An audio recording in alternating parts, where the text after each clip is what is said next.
This is the Own It Show, where we tell stories of how everyday people made ownership theirs to create extraordinary success. Welcome back to another week of the Own It Show, Coach Conversations. I'm Justin. And I'm Elise. Welcome to the show. And guys, I know that we've all been up against hard times. We've all tried to navigate our life in a certain way, but it's something to be able to hear a story of people who have been there, people who have actually been in hard times, been in situations that are not favorable, that people look at and go, how are you able to overcome this? How are you able to move forward? And it's not what they've done or how they've done it, but the systems and strategies in which they used to get to where they are today. And it's no better than learning from somebody who's actually done it, who's lived in both sides of the shoes of being in a life where you wanted to be somewhere and ultimately now living that life. And we are so fortunate today to have a guest that has done that and ultimately now launched multi-million-dollar businesses and has been a top-level author and is influencing people from stages all around the world. And we're actually currently talking to him from Nashville in a hotel room. And it's just so great to have him on. So Stephen, it's a pleasure to have you here and to spend some time with you. Guys, I'm stoked to be here. I mean, your show's amazing. I can't wait to hang out with you guys. I apologize again that I'm not in my studio. I mean, it's bugging me more than anything else. But the reality was, you guys said, here's what we can do. And I said, we're going to do it. So we're going to make sure it happens. So yes, I'm in a hotel room. Hopefully the audience will listen to more of what I have to say rather than the backdrop behind me, but we'll see. No, I love it. It's so important to understand the person behind it, because you look at what you've done and what you've accomplished and people are like, well, I can never get there. There's no way I can influence that way. There's no way I can have that level of impact, but it hasn't always been like that for you. Mm-hmm. And I'd love to kind of go back and kind of tell a little bit of your story. What drove you to ultimately create that switch and that catalyst moment that was the aha that drove you to where you are today? Yeah. So first of all, I think that we're all capable of having that switch or that aha moment. In fact, I would dare say that we'll probably have 5 to 10 of them in our given lifetime. You know, my team and I like to call them the cornerstone moments. Now, I think the first thing that I came as part of my process and my system back in the day and kind of getting to where I'm at was ironically having someone believe in me when I didn't believe in myself. Because when you grow up in a toxic environment or difficult environment like I did, and unfortunately, like 67% of the American population would actually fall in this category, according to a Time Magazine Rasmussen poll that was done, or actually Harris poll that was done about 2 years ago before COVID. They would all say that they're, in many cases, frustrated, isolated, alone, somehow missing a part of life, somehow missing a part of business, somehow, you know, maybe they're a great entrepreneur, but then they go home and they're not super connected to their spouse, or maybe they're super connected to their spouse, but they're living paycheck to paycheck. And I've learned a long time ago that the greatest thing that comes with that is getting to the place where you're surrounded by people that actually believe in you. And I was very fortunate growing up in a broken home and then later fighting homelessness and some other things, to find someone who refused to give up on me. His name was Steve Myrick, and he was my first mentor.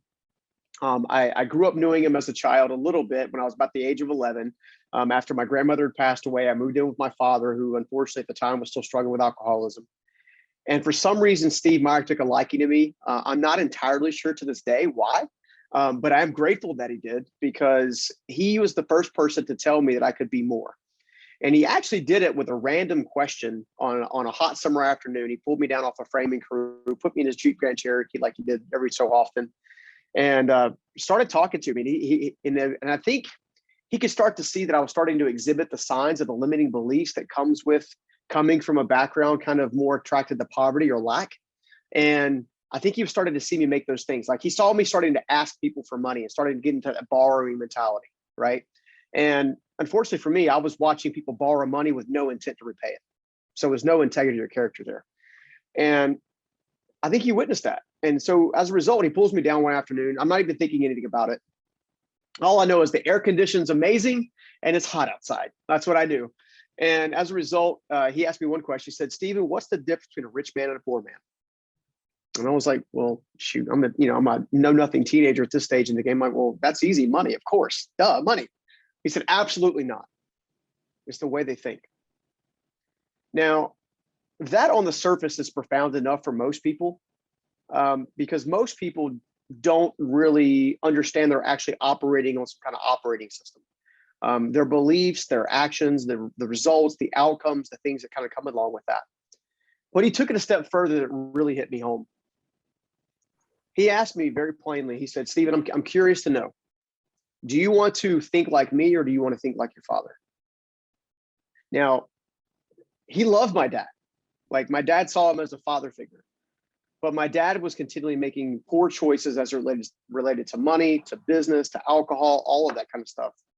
Meanwhile, Steve was in an environment where he was, well, very generous, but he was also a very frugal businessman.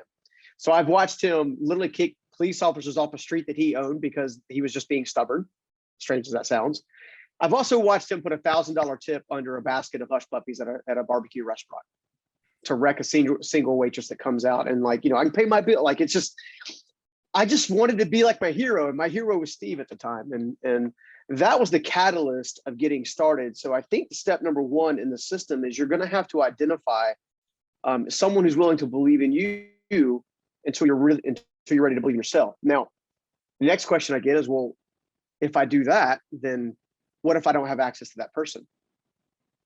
And so I've had that question before, and I've thought about it so much so that I would say this. I had to physically, for any given time, stare at myself in a mirror and actually talk to myself and remind myself that I was worth the effort.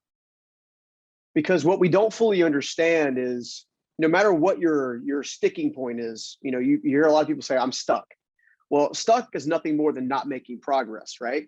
And I'm all about becoming unstoppable, right? So consistently making progress. Well, the way you do that, I think more than anything else, is you have to get in the game. You got to get in the game. You're going to have to let your expectations be far more important than your fears of where you're at. It's kind of that, I think, was it an old thing they used to talk about with, if the dog gets a nail in his hiney, right? He finally gets uncomfortable enough where he'll finally move. The reality is if your pain and your adversity get strong enough, they will push you off the porch. And I was very fortunate to have both of those things, right? I had a moment of adversity. I had a mentor that was willing to believe in me when I didn't believe in myself. And I think that's one of the reasons why I'm so thankful to be on your show, is because I know that's what you guys believe. I know that you guys believe inspiring and encouraging and teaching and educating people on a regular basis. And to that end, in many cases, you are already someone else's Steve Meyer. Well, thank you for saying that. And thank you for sharing your story. It's an extremely powerful story. And I'm sure one that a lot of our listeners can really relate to, because at the end of the day, like you said, oftentimes we need somebody outside of ourselves to see what we may not be able to see clearly. And when we look back at that mirror that person is reflecting back to us, it's over time and over reinforcement and a set of validation where we can start to see ourselves the way that we actually are in the world. Now, one of the things that I know you talk a lot about is helping people with transformation. So you have the Transform You class, and you really help people through this process. Can you tell us clearly, you said step one is starting with finding that person. But then how do people dig inside themselves, or how do you help support them through that essential transformation process? Yeah, so I discovered that there's really 4 main phases to transformation. And it doesn't matter if you're a aspiring athlete, aspiring entrepreneur, hardworking soccer mom and dad, it doesn't matter. If you want more of life, or you want more of business, or you want more of relationship, or whatever that thing is, ultimately transformation comes in 4 phases. And the first phase we call gaining perspective. So G, if you will. G is like the foundation of everything. Most people are getting lost in that, as I mentioned before, that operational system on a daily basis. They're not thinking about how to improve today. They're thinking about all the junk they dealt with yesterday, right? They're letting their outlook control what could be their opportunity. And what we try to teach people to do is to look at things from different angles. Get a mentor, get a coach. In fact, I'll give you one of the most pivotal questions I ever asked myself. Be willing to ask hard questions. One of the most pivotal questions I ever asked myself was actually on a treadmill. Believe it or not, I was reasonably successful at that time from a financial and world perspective, not necessarily from a heart perspective, where I asked myself, what does it take to change the essence of a man? Because on the surface, I had a great reputation in the marketplace. I seemed to have the stuff that everybody thinks that once they get that makes them satisfied. The businesses were growing. I had some notability in the marketplace, but yet I was going home consistently feeling unfulfilled, unhappy, unworthy, etc. So I got on a treadmill one afternoon and I began asking myself, what does it take to change the essence of a person? Now, that question in and of itself can be pretty powerful if you'll be willing to sit and listen to the answers.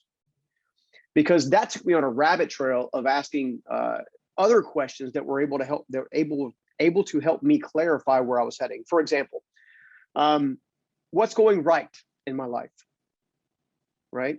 Because what's going right in your life is going to give you some of the gratitude components of things that you could be thankful for. At my lowest moment when I was homeless, it was like, okay, I got to wake up and breathe today. Like I was able to meet someone new today. Like there were very, very basic things that take you from crisis mode and allow you to begin to build up some momentum. The other questions like what's missing? Like what's confusing? What's wrong? Now, on the surface level, each of these questions is like crazy simple. I actually learned them from a good friend of mine named Chris Licurdo, and then I later found out that he learned them from a great book. I'm going to jack the name of the title up, but it's written by, gosh, man, it's one of those moments in my brain. Tom Patterson, who actually is in Nashville.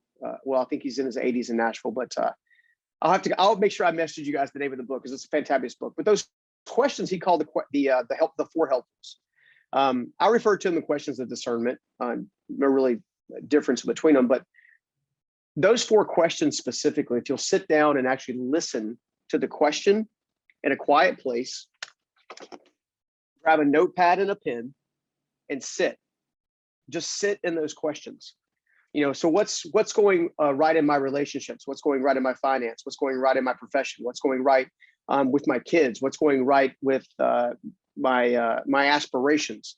And you ask those same questions of each of the what we refer to as the 8 pillars of life all over again. So financial, spiritual, relational, physical, developmental, contribution. Like you just ask those questions and you get a ton of clarity. The reason that gaining perspective phase 1 is so powerful and so important is because most people don't do it. They don't do it. Most people don't do it is because they're so scared of the answer that they're going to get. They're scared that they're going to find more evidence that somehow they're unworthy or somehow insignificant. The crazy part is the opposite often happens. So when you begin to ask better questions, you get better answers. I'm not the first person to say that. That's like life mastery 101, but it's so true.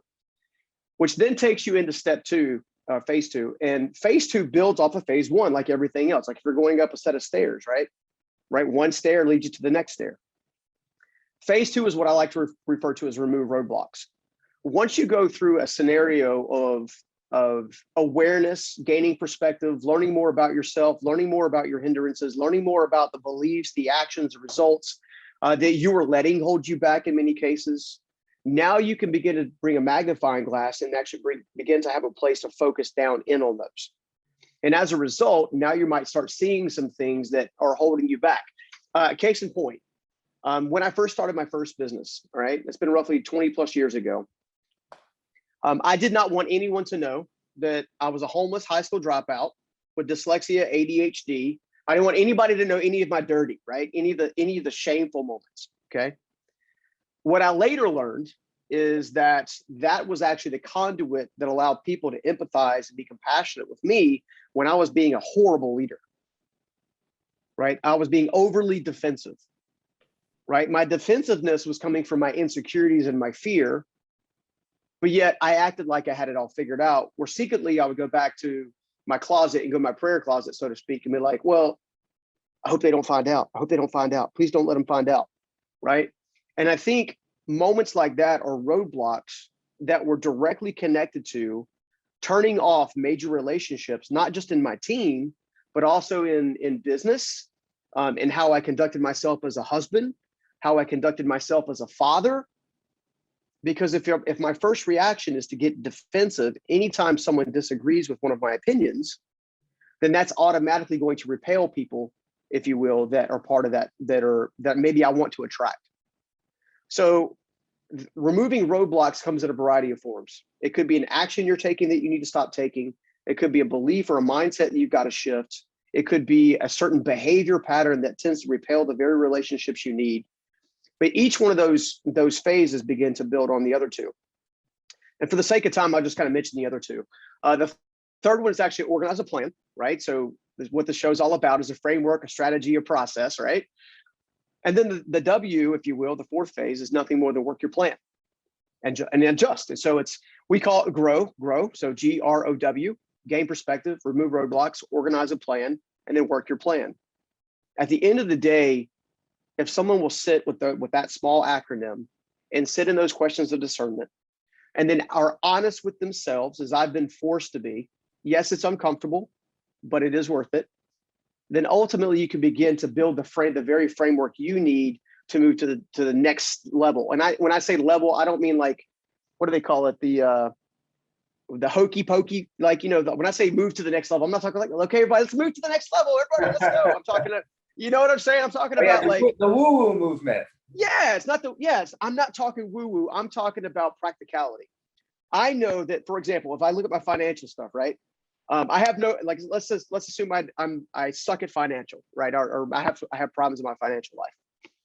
The fact that I can save $300 is a huge improvement to the month before. You see what I'm saying? Yeah. People underestimate incremental progress. I have not met a single successful person yet that would tell you that they were somehow an overnight success, that somehow a magic fairy or an angel shows up, zaps them on with a little pixie dust and stuff like that, and all of a sudden they got life figured out. In fact, it's the opposite. Every single person that I've had the joy of getting to know and being in the same relationships with would all tell you that it all comes from incremental progress. Baby steps lead to giant leaps. That's just the way it is. So hopefully that helps some. I go off on tangents, so feel free to interrupt me, Tom. I love it. I love it. And you're so right. You hear all the time, oh, that person came out of nowhere. They're an overnight success. But yeah, they're an overnight success 25 years in the making. That all of a sudden the world and society has now considered them a success. But in their own mind, they had hundreds of successes along the way, hundreds of successes that now put them in somebody else's view or somebody else's opinion of a success. And I really relate to what you said about being able to own your dark times or own your hard times and be able to own that story, because it's what makes you relatable. It's what makes you approachable. It's what makes you resonate with a lot of other people that you're hoping to impact.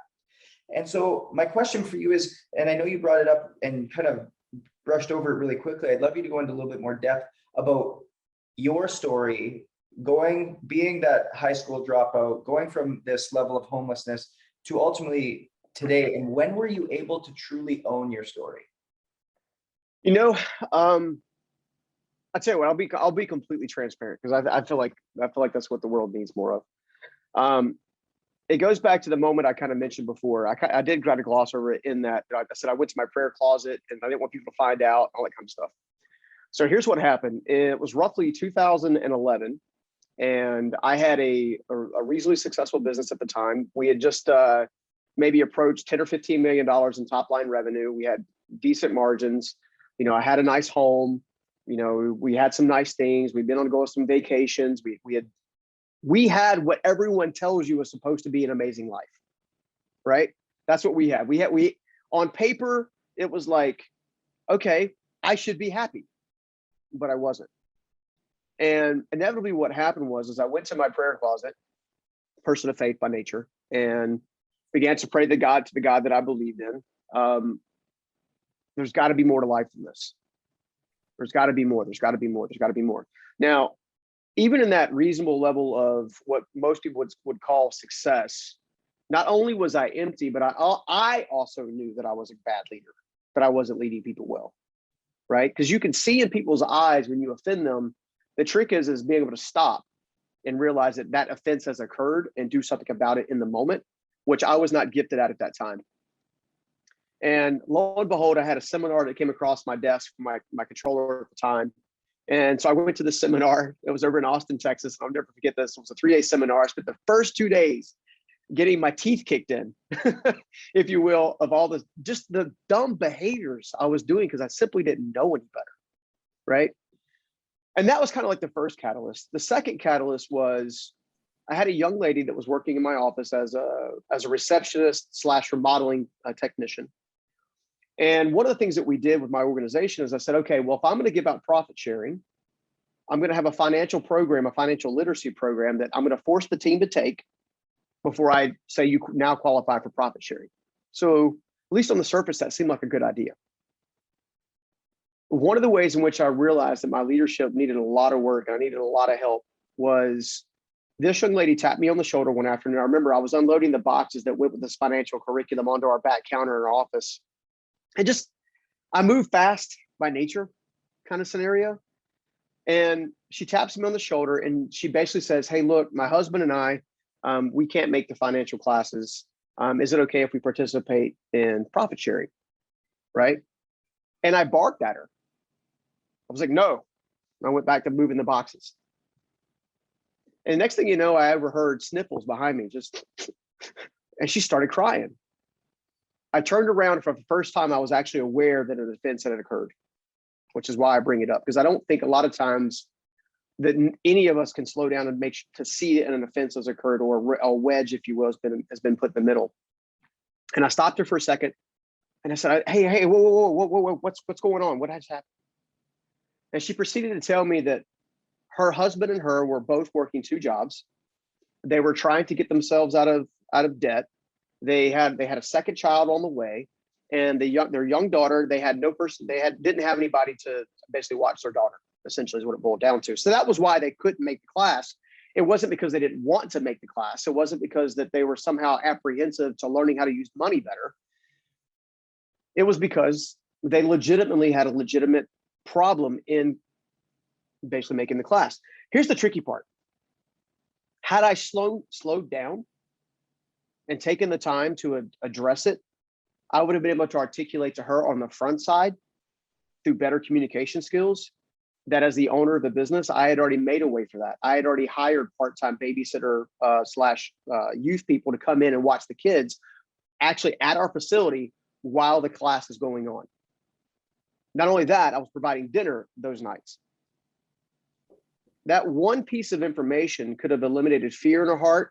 It could have laid it. I'm sure she had been terrified to ask me the question to begin with, because I have you guys probably realize a fairly bold personality, kind of, right? So, but that's, those are evidences of something's wrong, something's got to change. And those were catalysts for me specifically to know that through all of the success, whatever you want to call it, right? We all know that that's not success. To me, success is how many people can you help in your lifetime. That's going to leave a mark, right? But in our pursuit through the world, a lot of times we lose sight of what's really important on a consistent basis. And as a result, we end up hungering for the wrong things and therefore create wedges of ourselves. So those are 2 of my aha moments, both from the live event perspective and then also from a team member perspective that actually helped me shape like who I wanted to be. Because I didn't have any aspirations of who I wanted to be. And I think sometimes we get stuck not having aspirations of who we really want to be. So Stephen, what you're describing is what we call an ownership mindset. When you're on this, and oftentimes it's something happens, there's an event that happens to be living in that pre-ownership mindset and then really shift into that post-ownership mindset. when you're talking about this journey that you're on, this pre-ownership mindset, was that defensiveness, was that, not really wanting to admit to yourself the type of leader that you were, the snippy behavior, some of these things that you're describing is very prevalent in our society today. But now what you're referring to is leading others in a motivational way, serving others, right? And so I want to go a little bit deeper on that second piece of things. And how did you come to terms? Because you talked about how you came to terms, right? You had the awareness that you weren't the best leader. You had the awareness, you started to generate awareness that you were a little defensive in certain situations. But how did you start to become really honest with yourself? You said it a couple of times now that honesty with yourself is really important. And in the journey that I've had, I think that's one of the toughest things I've seen both in myself and others, is that willingness to be honest with ourselves. So talk to us a little bit more about that and how you came to that realization. Yeah, I think it comes down to, and maybe we share this, some people learn easier than others. I'm a pretty stubborn individual by nature. A lot of what I learned is as a result of a 4x4 upside the head, both figuratively and literally. I think in order to get my attention, it came down to multiple life moments, i.e. one of those was the death of my grandmother. One of those was my homelessness. One of those was rebuilding a business after an embezzlement scare. One of those was, writing my first book and stuff like that. All of those moments, the one thing that all of those moments have in common is a crushing moment. It's for me, because I'm so stubborn. I had to have a moment where it stopped me in my tracks. It forced me to look at who I was. It wasn't, I wish I could say it's a lot more intentional now than it was obviously 2 decades ago. But before then it wasn't intentional at all. It wasn't top of mind. And I think that's one of the reasons why we work so hard, all of us, to bring more intentionality and more of this awareness to the top of mind rather than being more of a responsive kind of behavior. But for me, it was lots of crying moments. I'm just being real. Sometimes in my closet that I've already mentioned before, I'm crying. I'm like, please don't let them find out I don't know what I'm doing. Sometimes it's like, how did I not see this coming? But you have those, what is the old adage? Becoming comfortable with the uncomfortable, right?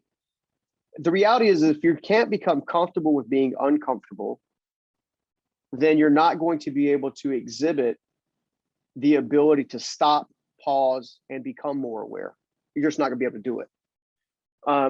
And for me, that was probably the biggest catalyst moment. Was the crushing moments helped me understand the different areas that I needed to improve upon. It also taught me the importance of looking at myself before I look at others, which that was not something that came natural to me. And especially growing up in the environment that I grew up in, it was always about somebody else. It's somebody else's reason why we don't have enough money. It's somebody else's reason why there's a divorce going on. It's somebody else's there's always somebody else's fault. And those crushes forced me, and I do mean forced me, to stop what I was doing and very quickly understand that I had a role to play in each one of those crushings, right? My homelessness, for example, was not a result of someone else. My homelessness was mine. It was my fault, right? I made a bunch of money, the year prior. I got super cocky, super arrogant, started hanging out with the wrong people, started dating the wrong person, even though there was clear signs that wasn't going to be a healthy relationship, and ultimately chose to walk off a job site, chose to give up everything that had been given to me, chose to walk out that journey out of, and unfortunately at that time I was more depressed than anything else, but that was my choice. Now that may have led me into homelessness, for example, that those moments. What kept me there was pride, right? And I think pride is a prison that holds a lot of us back. We're too terrified to let somebody else know that we don't have it all figured out, right? And for me, that was the defining moment, was when I realized that if I was going to get anywhere in life at all, regardless of what it was, getting basic stability with shelter and food, I was going to have to let other people in. The trick is knowing who to let in and when to let them in. But I can promise you, the hardest person for me to help nowadays is the one who's convinced they have it all figured out, but yet they still have the symptoms of life. Their checkbook still can't balance. Their marriage is still struggling. They're still getting not promoted, and somebody's getting promoted in front of them. All these different, those are symptoms, and they're symptoms of that we can and should do better. So those catalyst moments kind of led me that direction. So it comes down to, yes, the crushing might be tough, does require you to be more aware and ask greater questions of yourself, but please make sure that pride is not holding you back more than anything else. How has your life changed with this level of mindset? And ultimately, how is it impacting others today? That's such a good question. I think the way it's changed me is a matter of perspective and shift. Here's what I mean. Before elements of my personal transformation of my own, because obviously personal transformation leads to relational transformation, leads to professional transformation, so on and so forth. So it all starts with you, okay? The ownership mentality, the true ownership mentality. I learned a long time ago that I was living from a selfish place, and now I'm doing everything within my power to live from a selfless place. Ironically, the selfish place kept me in areas of lack, always feeling like I didn't have enough and like nothing was ever going to be real to satisfy those various needs.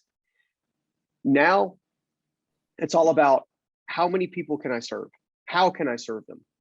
How can I execute something that I've learned and use that to leverage it in such a way that helps them maybe skip 5 years, skip 10 years off their journey? Maybe they don't have to like find themselves crying in their pillow or crying in a closet, or, like, we go through so much junk because we simply don't know any better. It's ridiculous. So I think I had two major shifts.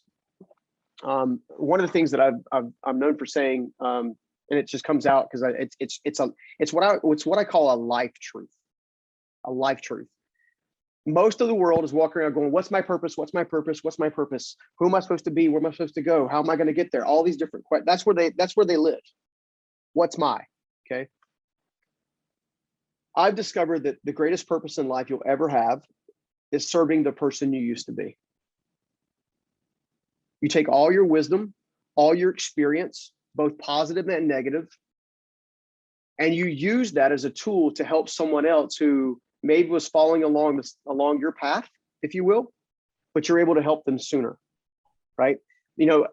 A lot of what I do now, even though it's utilized to help a lot of executives and athletes and stuff like that, really who I'm actually after, who I'm really trying to serve, is the 13-year-old kid who doesn't understand why his parents can't stay together, the 13-year-old kid who doesn't understand why his dad missed another game and because he's passed out somewhere, the 13-year-old kid who's trying to figure out how to make sure that the light bill stay on because he's tired of having lights get shut off in the cold water instead of hot water on the shower. Like, ultimately, that's the person I'm trying to serve, because if I can get to him at 12 years old or 11 years old or 10 years old, you see what I'm saying? I'm now serving the person I used to be. And whatever tools that you have in your tool bag, the experiences you have, all of those different types of things are uniquely designed to you to help give you compassion and empathy and the tactical ability to help that person solve a need. The second major shift, and this is a choice. Both of these are choices. Serving the person you used to be is a choice, right? The next one is just as equally as a choice. And that is, I'm choosing to focus my energy, my effort, my talents, my skills, whatever they may be, right? However little they may be, to leverage them towards creating a legacy that outlives me.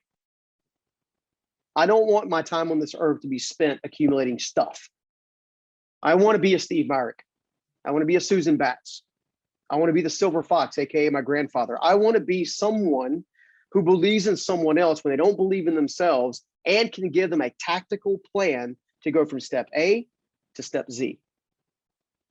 And I think that both of those are a choice. And if you're going at your life on a regular basis, serving self and going through the motions, you are always going to feel empty and unfulfilled.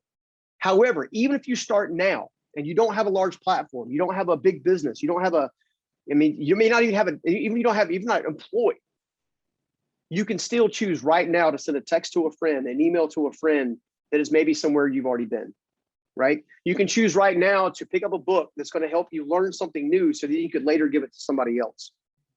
So I think it comes down again to selfishness versus selflessness. And you get to choose which kind of lifestyle you want to lead or live. And if you choose one, I think you end up feeling more fulfilled, no matter how much money you have, no matter who your relationships are. And you can choose the other, which you're constantly living unfulfilled, unhappy, and like you're living a meaningless life.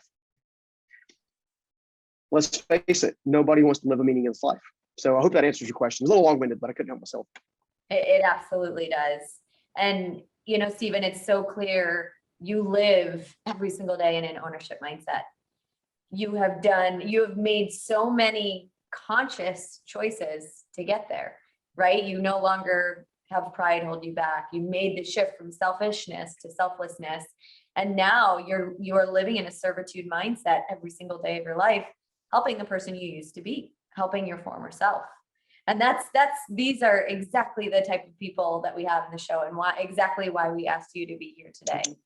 Now, this is one of our favorite questions our listeners love to hear, is in one word or a short phrase, what to you is your definition of ownership? My definition of ownership. My definition of ownership is choosing the greater good on a daily basis. I think inside of that's gonna force you to wrap up new levels of self-awareness. It's going to force you to challenge yourself consistently, and it's going to force you to go from that selfish place to a selfless place. I think if you do that consistently, I think that would be my definition of ownership. Perfectly said. Stephen, where can people get in touch with you? Where can people find more of you, more of your content, and everything that you have to offer that you've now been able to wrap up through your experiences and now deliver to the mass? Oh gosh, man. So first of all, it would be an honor to have people reconnect with me on other channels. I'm most active on Instagram, which is Stephen with a PH_Scoggins. You can always visit StephenScoggins.com. And if you want to take it to another level and join Tom Bilyeu, Lisa Bilyeu, Anthony Trucks, and several other people with me, we have an event coming up October 21st to the 22nd on 23rd on August or October this year called Transform You Live, transformyoulive.com. Love to have you there and check it out. I love it. And a lot of those guys those people you mentioned are people we've had on the show and people we're involved with. So we'll definitely have to connect offline with that as well. So guys, as you go forward, ask yourself, what is it that you believe in? Do you believe in yourself? And if you do, great. And if you don't, who around you can you surround yourself with that does? Who around you can you surround yourself with to help level you up? Because eventually you're going to get to be that person. As Matthew McConaughey said in that famous speech, he goes, who is your person you look up to? It's myself 5 years from now. It's knowing that I am going to be better 5 years from now if I truly put the work in to get there. And once you are there, just as Stephen said, you can look back and be that person that you needed then. You can believe in that person. You can believe in that person that you were 5 years ago. Because by doing that, you can change your outlook. You can change your outlook that ultimately blinds you of the opportunity that's in front of you. And you can do it through 4 major steps. And it's through growth. Gain perspective, removing roadblocks, organizing a plan, and then working that plan. So that ultimately you can go and choose the greater good on a daily basis. Because what do we know? Success is different. So be different and own it. We'll see you next week.